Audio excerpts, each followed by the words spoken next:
கதிரி உருகும் பரமனா நலம் தரும் நாராயணீயம் அருள் வழங்குமே தினம் நம்மை காக்குமே. பிரம்மச்சரிய திருடதாதிபிர்யமைஹி ஆப்ளவாதி நியமைச்ச பாவிதாக குர்மகே திருடமமி சுகாசனம் பங்கஜாத்யமபி வா பவத் பராக. நாராயணியத்தினுடைய 4வது தசகத்தினுடைய அஷ்டாங்க யோகங்களை விவரிக்கக்கூடிய உத்தமமான இந்த ஸ்லோகத்தினுடைய ஒரு அர்த்தங்களை நாம் சென்னை ஐனாவரம் குன்னூர் நெடுஞ்சாலையில் அமைந்திருக்கக்கூடிய ஸ்ரீதேவி பூதேவி சமேத கரியமாணிக்க பெருமாளுடைய திவ்ய தரிசனத்தோடு அடைவதற்காக உள்ளே நுழைந்து நாம் சன்னதியை வலம் வர ஆரம்பித்தோம். அங்கு அழகான சுதர்சனாழ்வார் தனி சன்னதியாக நமக்கு சேவை சாதிக்கின்றார். ஆகா, என்ன அழகான காட்சி! நின்ற திருக்கோலத்திலே 16 கைகள், ஒவ்வொரு கைகளிலேயும் 16 விதமான ஷோடச ஆயுதங்கள் என்று சொல்லக்கூடிய ஆயுதங்களை தான் தாங்கிக் கொண்டு சகஸ்ர ஆதித்ய சங்காசம் சகஸ்ர வதனம் பிரபம் சகஸ்ரதோ சகஸ்ராரம் பிரபத்யேகம் சுதர்சனம் என்று பக்தியோடு நாம் அவரை தரிசிக்க, ஜுவாலையுடன் அந்த ஜுவாலா சக்கரங்களுடன் இதோ 16 ஆயுதங்களையும் நாம் நேரே சென்றால் கூட தரிசனம் செய்ய முடியாத அளவிற்கு நம்முடைய அருகிலேயே வீட்டில் இருந்தவாறே தரிசிக்கக்கூடிய பாக்கியத்தை அடைகின்றோம். சாலிகிராம மாலையை அழகாக சார்த்திக் கொண்டு இவர் நமக்கு திவ்யமான திருவடி சேவையுடன் காட்சியளிக்க, அவருடைய பின்புறத்திலே ஒவ்வொரு சுதர்ஷனாழ்வாருக்கு பின்னும் ஸ்ரீ நிருசிம்மமூர்த்தியானவர் பல திருக்கோலங்களிலே காட்சியளிப்பது போல இங்கும் அவர் அமர்ந்த திருக்கோலத்திலே சங்கு சக்கரங்களை கையிலே ஏந்திக் கொண்டு நாகபீடத்திலே அவர் எழுந்தருளி இருப்பதை நாம் காண கிடைக்காத கண்ணாடியறை சேவையாக அவருக்கு பின்னால் இருக்கக்கூடிய நிருசிம்மமூர்த்தியை கண்ணாடியிலேயே நாம் தரிசிக்கக்கூடிய ஒரு பாக்கியத்தை அடைகின்றோம். நம்முடைய பெருமை சர்வதோஷங்களையும் போக்கவல்ல சக்கரத்தாழ்வாரையும் நரசிம்மரையும் இதோ நாம் ஒரு கோணத்திலே கண்ணாடி சேவையிலே நரசிம்மர், அவருக்கு முன்பக்கம் உள்ள சுதர்சனர் இருவரையும் ஒரே கோணத்திலே நம்முடைய படப்பிடிப்பு குழுவினர் அழக படம் எடுத்ததால் நாம் எங்கும் தரிசிக்க முடியாத ஒரு காட்சியை பரவசத்துடன் இப்போது தரிசிக்க முடிகின்றது. இவர்கள் இருவரையும் ஒரே கோணத்திலே தரிசித்துவிட்டு நரசிம்மர் சுதர்சனுடைய அருளுடன் நாம் மீண்டும் வலம் வர ஆரம்பிக்கின்றோம். வைகுண்ட ஏகாதசி மட்டும் திறக்கக்கூடிய அழகான பரமபத வாசலானது இங்கே அமைந்திருக்கின்றது. அதற்கு இருபுறமும் வாயிற்காப்பாளனே கோயிற்காப்பாளனே என்று ஆண்டாள் வர்ணித்த 2 துவாரபாலகர்கள் எழுந்தருளியிருக்க, அந்த பரமபத வாசலிற்கு மேலே இதோ எந்த பரமபத வாசலால் ஸ்ரீரங்க கஷேத்திரமானது பெருமையை அடைந்ததோ அதே அரங்கநாதனான ரங்கன் இங்கு ஆதிசேஷனுக்கு கீழே சயன கோலத்திலே அழகாக சயனித்துக் கொண்டு சுதை வடிவத்திலே நமக்கு அருளை வழங்கக்கூடிய காட்சியையும், அவனுடைய நாபி கமலத்திலே பிரம்மாவானவள் எழுந்தருளியிருக்க, திருவடியிலே ஒருபுறம் ஸ்ரீதேவி, அவளுக்கு பக்கத்திலே பூதேவி, பகவான் இரு திருக்கரங்களிலே சங்கு சக்கரங்களை தாங்கிக் கொண்டிருக்க, அந்த சுதை வடிவத்திலே எழுந்தருளி இருக்கக்கூடிய ரங்கநாதனுக்கும் இருபுறமும் பெரிய திருவடியான கருடனானவன் நமக்கு காட்சி தர, இந்த பரமபாத வாசலுடைய திவ்ய தரிசனத்தோடு நாம் அஷ்டாங்க யோகத்தை நாராயண பட்டத்திலே விவரிக்கக்கூடிய யமம் என்பதின் முதல் படியினுடைய பல பகுதிகளை கேட்டுக்கொண்டே வருகின்றோம். அதிலே அசங்கத்திற்கு அடுத்தது ஹ்ரீஹி ஹ்ரீஹி என்ற ஒரு பகுதியை பெரியவர்கள் குறிப்பிடுகிறார்கள். இது வார்த்தை தான் நமக்கு கஷ்டமாக இருக்கின்றதே தவிர இதனுடைய பொருள் சுலபமாக இருக்கும். அதாவது நாம் தகாத காரியத்தை செய்யக்கூடாதாம், மற்றவர்களுக்கு பிடிக்காததை நம்முடைய வேதங்கள், தர்மங்கள், சாஸ்திரங்கள் எவையெல்லாம் கூடாது என்று நமக்கு அழகாக சொல்லி இருக்கின்றதோ, ராமன், கண்ணன் இவர்களெல்லாம் தன்னுடைய பற்பல அவதாரங்களிலே அவதரித்து மனிதனாக தானும் நடமாடி எவற்றையெல்லாம் நாம் கடைபிடிக்க வேண்டும், எவற்றை நாம் மனதிலே ஆசையோடு அடைவதற்கு எடாது என்று நினைக்கின்றதோ, அவ்வாறு மற்றவர்களுக்கு தகாத காரியத்தை, தவறுகளை செய்யக்கூடாது என்ற ஒரு வார்த்தையை இந்த கிரீகி நமக்கு காட்டவில்லை. அதை செய்ய வேண்டும் என்று நினைத்தால் கூட நாம் வெட்கத்தை அடைய வேண்டுமாம்.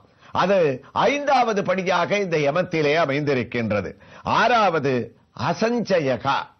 அசஞ்சயகா அதாவது பல வஸ்துக்களை தேடி வைத்துக் கொள்வதில் ஆசையை அறவே நாம் அழிக்க வேண்டும். சில பேருக்கு அந்த வஸ்துவானது, வஸ்து என்ற பொருள், அந்த பொருளானது நமக்கு உபயோகம் இருக்கின்றதோ இல்லையோ அதை அடைந்து விட வேண்டும். அதை உபயோகப்படுத்தால் விட்டால் கூட நம்முடைய வீட்டிலே நாம் வைத்துக் கொண்டிருக்க வேண்டும் என்ற பொருள்களின் பேலே ஒரு பெரிய பொருளை, உதாரணமாக ஒரு குளிர்சாதன பெட்டி அல்லது டெலிவிஷன், எதையாவது ஒரு பெரிய பொட்டியிலே நாம் வாங்கி வைத்தால் கூட அந்த டிவியோ குளிர்சாதனமான ரெஃப்ரிஜிரேட்டரோ இருக்கும் வரை அது எந்த பெட்டியால் கட்டப்பட்டதோ அந்த பெட்டியை கூட நாம் தூக்கி எறியாமல் பத்திரமாக அதன் மேல் ஒரு பற்றை வைத்துக் கொண்டு இது அட்டை பெட்டித்தானே என்று இல்லாமல் அட்டை பூச்சியாக அதை நாம் பிடித்துக் கொண்டு ஆசையோடு வைத்துக் கொண்டிருப்போம். அந்த விதத்தில் நமக்கு தேவையானது என்ன, ஒரு குடும்பத்தை நடத்த வேண்டியதற்கு தேவையாக எந்தெந்த பொருள்கள் எல்லாம் நமக்கு இருக்க வேண்டும், நம் மனைவிக்கு என்ன தேவை, நம் குழந்தைகளுக்கு என்ன தேவை என்று பார்த்து பார்த்து ஒரு பட்டியலிட்டு முக்கியமான ஒரு வார்த்தைகளை, ஒரு பொருட்களை நாம் வைத்துக் கொள்வதால் வீடும் சுத்தமாக இருக்கும். ஆசையில்லாத நம்ம மனத்தில் இருக்கக்கூடிய அழுக்கும் அதை நீங்கிவிடும். இவ்வளவையும் உள்ளடக்கித்தான் 6வது படியாக அஷ்டாங்க யோகத்தின் முதல் படியாம் இந்த யமத்திலே அசஞ்சயகா, பல வஸ்துக்களை தேடி வைத்துக் கொள்வதில் இருக்கக்கூடிய ஆசையை ஒழிக்க வேண்டும். 7வதாக ஆஸ்திக்யம், அதாவது நமக்கும் மீறி வைகுண்ட உலகம் என்று உலகத்திலே ஒன்று இருக்கின்றது. அந்த வைகுண்டத்திலே பகவான் சங்கு சக்கர கதாதரனாக இப்போது எந்த பரமபத வாசலில் மேலே சுதையாக நாம் தரிசித்தோமோ அதே போன்று மேலேயும் ஒரு பரமபத வாசல் இருக்கின்றது. அந்த பரமபத வாசலிலே பகவான் உள்ளுக்குள் பலவிதமான ரூப லாவண்யங்களோடு அவன் குடிகொண்டிருக்கின்றான். அங்கு அவன் கிரீட, முகுட, சூடாவதம்ச, மகர, குண்டல, கிரைவேயக, ஹார, கேயூர, கடக, ஸ்ரீவத்ச கௌஸ்துப, முக்தா தாமோதர பந்தன, பீதாம்பர, காஞ்சி குண, நூபுராத் அபரிமித திவ்யபூஷணங்கள் என்று மகான்கள் வர்ணிக்கக்கூடிய ஆபரணங்கள் பற்பலவே அணிந்து கொண்டு உயர்ந்த பீதாம்பரத்தை தரித்துக் கொண்டு ஸ்ரீதேவி பூதேவியோடு நாபி கமலத்திலே பிரம்மா எழுந்தருளி இருக்க வைகுண்டத்திலே பகவான் நமக்கு மோட்சத்தை அளிப்பான் என்று அதன் பேர் ஆஸ்திகம். அவ்வாறு உலகம் உள்ளது. அந்த பகவான் நம்மை அழைத்துக் கொள்வான். நாம் மீண்டும் பிறவியை எடுக்க வேண்டாம், நரகலோகத்திலே நாம் கஷ்டங்களை அனுபவிக்க வேண்டாம் என்ற ஒரு விசுவாசம், என்ற ஒரு நம்பிக்கை நமக்கு ஏற்பட்டதானால் தான் இந்த யமம் என்ற அந்த முதல் படியான அந்த அஷ்டாங்க யோகத்தை நாம் அனுஷ்டிக்க முடியுமாம். 8வதாக இவர்கள் உணர்த்துவது பிரம்மச்சரியம். அத்தனை படிகளிலேயும் யமமாலை இந்த ஒரு அனுஷ்டானத்தை அனுபவிப்பதற்கு, அனுஷ்டிப்பதற்கு நமக்கு முக்கியமான படி மகான்கள் திருப்பி திருப்பி வலியுறுத்துவது பிரம்மச்சரியம். பிரம்மச்சரியம் என்றால் நாம் 5 இந்திரியங்களையும் புலன்களையும் நாம் அடக்க வேண்டும். அதனால்தான் பட்டத்திரி இந்த ஸ்லோகத்தை ஆரம்பிக்கும் போதே பிரம்மச்சரியம் என்ற ஒரு வார்த்தையோடு இந்த ஒரு ஸ்லோகத்தை அவர் ஆரம்பித்திருக்கின்றார். ஆக புலன்களை அடக்க வேண்டும். ராமகிருஷ்ண பரமஹம்சர் தன்னுடைய சீடர்களோடு விவாதித்துக் கொண்டிருக்கும் போது அடிக்கடி அவருடைய உபதேச மொழிகளிலே நாம் பார்த்தோமே ஆனால் பிரம்மச்சரியம், அதாவது நீ புலன்களை அடக்கு, புலன்களை அடக்கினால் ஆசையை ஒழிக்கலாம், ஆசையை ஒழித்தால் கோபமானது நமக்கு ஒழியும், கோபமானது ஏற்படாமல் இருந்தால் மனக்குழப்பமானது ஏற்படாது, மனக்குழப்பம் நமக்கு ஏற்படாமல் இருந்தால் அது குடும்ப வாழ்க்கையாக இருந்தாலும் சரி, துறவியினுடைய வாழ்க்கையாக இருந்தாலும் சரி, மனக்குழப்பம் இல்லாவிட்டால் அவன் எல்லாவற்றிலும் ஒரு தெளிவை அடையலாம் என்று ஒரு சம்சாரிக்கும் குடும்ப வாழ்க்கையில் ஈடுபட்டு இருப்பவர்களுக்கும் முற்றும் துறந்த முனிவர்களுக்கும் முக்கியமாக தேவை என்னவென்றால் பிரம்மச்சரியமாம். அதையே ராமகிருஷ்ண பரமஹம்சருடைய உயர்ந்த நண்பன் பிகுர்தாதா என்பவன், அவன் ஒருவன் மற்றொருவனை அழைத்தவரிடத்திலே சீடராக சேர்த்துவிட கல்கட்டாவிற்கு வந்தானாம். அப்போது பரமஹம்சர் கேட்ட ஒரே ஒரு வார்த்தை, பிரம்மச்சரியத்தை உன்னால் கடைபிடிக்க முடியுமா? புலன்களை அடக்கி இந்த ஆசிரமத்திலே நீ இருக்க முடியுமா என்று. அப்போது அவன் அவருக்கு பதிலாக நான் இருப்பேன் என்று கூறவில்லை. ராமகிருஷ்ண பரமஹம்சர் தன்னுடைய வாழ்நாள் முழுவதும் மறக்க முடியாத ஒரு பாடலை பதிலாக அவன் சொன்னானாம். பரமஹம்சரே, நான் பிரம்மச்சரியத்தை அனுஷ்டிக்க முடியுமா என்று தாங்கள் கேட்டீர்கள்.